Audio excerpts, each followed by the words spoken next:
Hey, how you doing? This is Adam Post, publisher of more than 1,000 comic books, and I've been covering Disney and Marvel very closely these last few months, and now we are seeing a shrinking Marvel reduced to producing Marvel brand movies without really any kind of complete stories and characters to care about. I really was shocked to see Wakanda Forever come out, because I keep calling it Wakanda Forever because it's really Black Panther Wakanda Forever, but of course Black Panther isn't even in it. It's the world of Wakanda, which is part of a Marvel world. So you have Kevin Feige now pushing the company in a direction where, because they've got a focus on priorities other than stories and other than characters, such as the new transgender style Nebula coming up in Guardians of the Galaxy 3. This is from Bounding into Comics. And you've got Wakanda Forever, which is a movie not based on Black Panther, but based on the world that Black Panther occupies. Marvel now knows, because of the success, and it was a success, of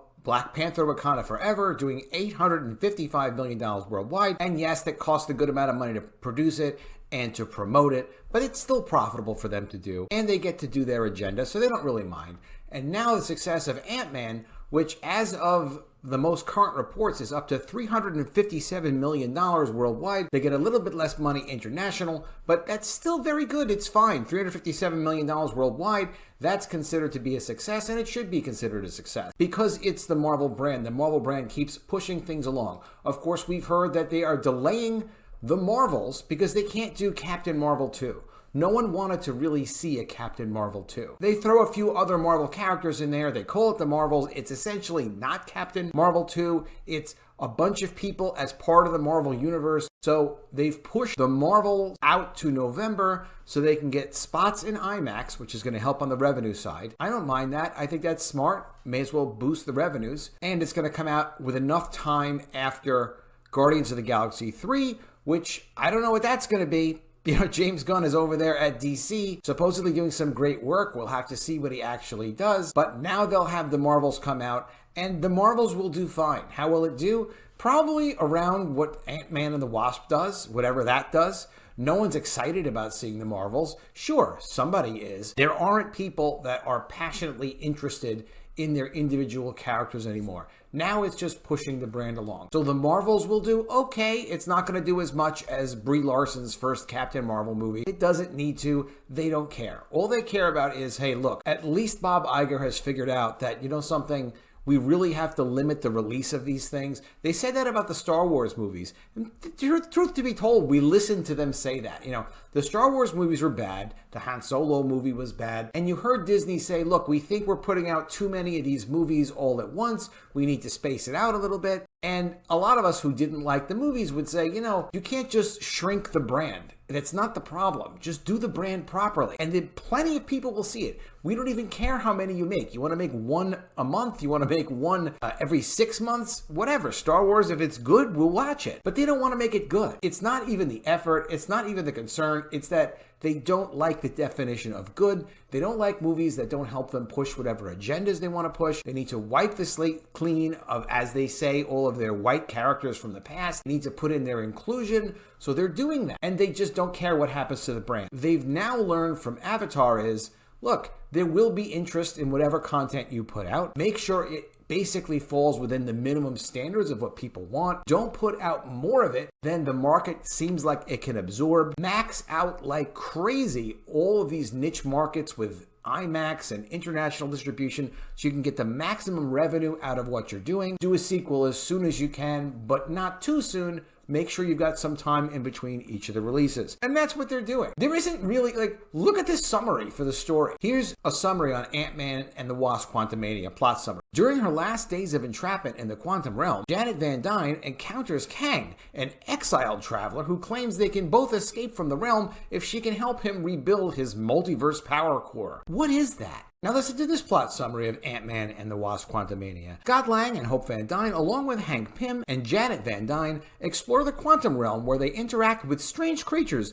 and embark on an adventure that goes beyond the limits of what they thought was possible. Doesn't sound very meaningful. Now, check out the log line for Star Wars, A New Hope, the first Star Wars movie. When an optimistic farm boy discovers that he has power, he teams up with other rebel fighters to liberate the galaxy from the sinister forces of the Empire. Do you see this difference? in Star Wars where they actually talk about a character who discovers he has powers, and then you see the conflict when he teams up with rebels to liberate the galaxy. He has purpose. That's a story. Now, Kevin Feige is looking to get promoted. Marvel boss Kevin Feige reportedly wants a new job at Disney. What would this new job at Disney be? Well, he's already supposedly working on producing a Star Wars movie, so it's not that. He wants the job of Alan Bergman, most recently serving as the chairman of Walt Disney Studios from 2020 to 2023, overseeing all of Disney's movies, including Marvel, Lucasfilm, Pixar, and 20th Century Studios. This is the job that he would like to take on, Kevin Feige. And you know what? Kevin Feige, I don't know a lot about Kevin Feige. I'll admit it. I know bits and pieces about Kevin Feige, but I keep coming across interviews that he has, and he says things that are not indicative of a creative genius. For example, IndieWire, Kevin Feige wants Marvel TV to be more episodic. We want to do shows that can only be shows. Well, I mean, he is involved in producing these shows, so if it's something he wants to do, you would think like he would do it. What he's talking about is storytelling for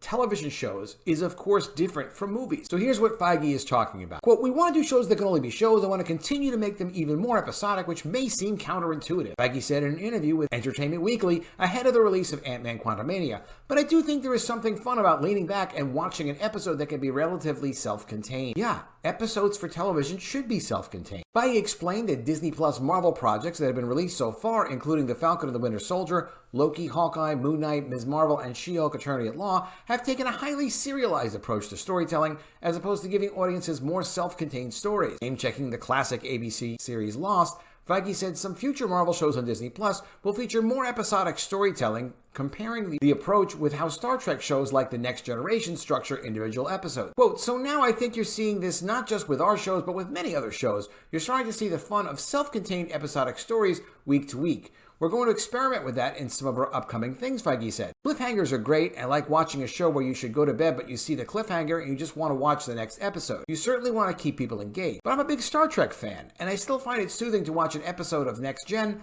with a beginning and an end. So I think we're going to keep experimenting with that going forward. I mean, I'm reading this and I'm kind of shocked. Like, is this not something that Feige sits down and figures out? Like, of course you want to have serialized content and you want people to be interested. You want to have continuity from episode to episode. But of course you should establish it well enough that you can have standalone episodes. I think that Marvel has now reduced itself to the most base, ridiculous things about what people hate with comic book movies. There really is no good story. It's a waste of time to sit down and watch it. Again, these plot lines are ridiculous. There's no sense of stakes. There's no sense of relatability. I don't have a multiverse power core. I assume you probably don't if you're listening to this video. I can understand where an optimistic farm boy teenager would want to join rebels and try to liberate the galaxy from sinister forces of the Empire.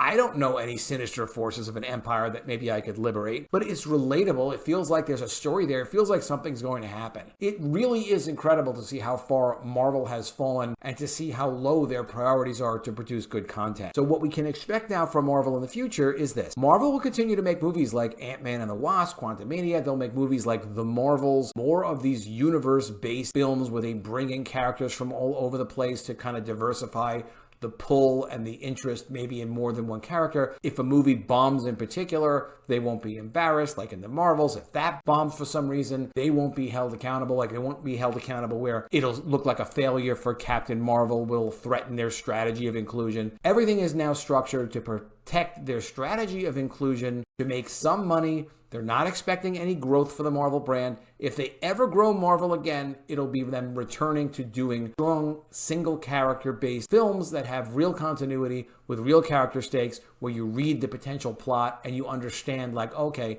this is what this character is going to struggle and go through, like the original Marvel content always was in the first place. Of course, it doesn't matter if the characters are white or black or what they look like or what their genders are. It matters that there's a good foundational story that you can relate to and get excited about and want to feel like you're participating in a story, and along with the evolution of the character, some kind of personal evolution. Let me know what you think of all this in the comments below. Do you think Marvel really is going to shrink to this now? Marvel is going to just completely reduce itself to producing storylines that really have no bearing, really make no sense. They're not interesting. They're not compelling. They're not really even character focused. And what do you think? Do you think DCU is going to do the same thing? I think DCU could start off strongly, but James Gunn is really hard to predict. It's almost impossible to know. But it almost feels like these movies that Marvel's going to do are not going to be good for a very long time, and that they are satisfied with not making as much money as they used to. They'll just take whatever they can get. Would love to see what you think of that in the comments below. Please do let me know what you think. Please be sure you are subscribed to the channel. Click the bell for notifications. Give me a thumbs up, and I'll see you again soon with another video. And if I don't see you, I will miss you.